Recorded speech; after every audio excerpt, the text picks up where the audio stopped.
Hello, this is your State Senator Len Suzio speaking to you from outside the Senate chamber at the Capitol building in Hartford. Today we're discussing some judicial appointments. Today marks 4 weeks to go before the session's over, and there's some very, very important issues which are going to be debated and voted on in these next 4 weeks.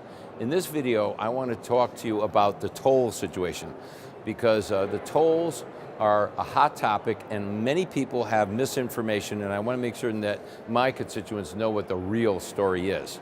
The tolls basically are designed to make up for an alleged crisis in the Special Transportation Fund that's going to, quote, run out of money in another year or two. And the question is, why is it expected to run out of money in the next year or two? Well, one of the reasons put forward by the proponents of tolls is that there's declining gas tax revenues because of decreasing gas consumption. That is a blatantly false argument. It's not true, and the numbers can be found on the Department of Revenue Services website. I've checked them back for the last 4 years, and gas consumption has been increasing steadily for the last 4 years, to the point where it's about 60 million gallons more per year now than it was 4 years ago. The second part, though, of the deficit that's forecast is being caused by a stupendous, unbelievable, outrageous increase in spending on Connecticut roads and bridges.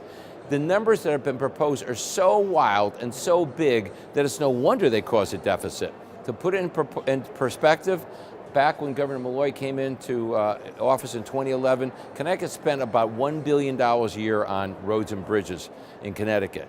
Now, under Governor Malloy, he wants to spend $100 billion of money on roads and bridges in 30 years. That's $3.3 billion a year. It's a 330% increase in spending. Now, no one in their right mind would say we don't have to increase spending. We definitely have to catch up on lost time, particularly these last 8 years when Governor Malloy was neglecting our roads and bridges. But to spend a 330% increase is way beyond, I think, even the physical ability to spend that much money. So don't be fooled and don't be panicked into believing that we have a crisis that's caused by the need to spend money on our roads and bridges.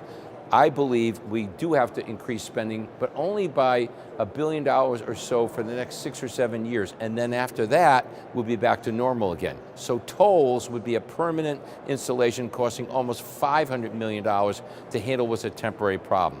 Think about that and let your legislators know that you are opposed to tolls, that Connecticut's crisis is a contrived crisis designed to precipitate panic. This is your State Senator Len Suzio speaking to you from Hartford. It's an honor to serve you, and thank you for that honor.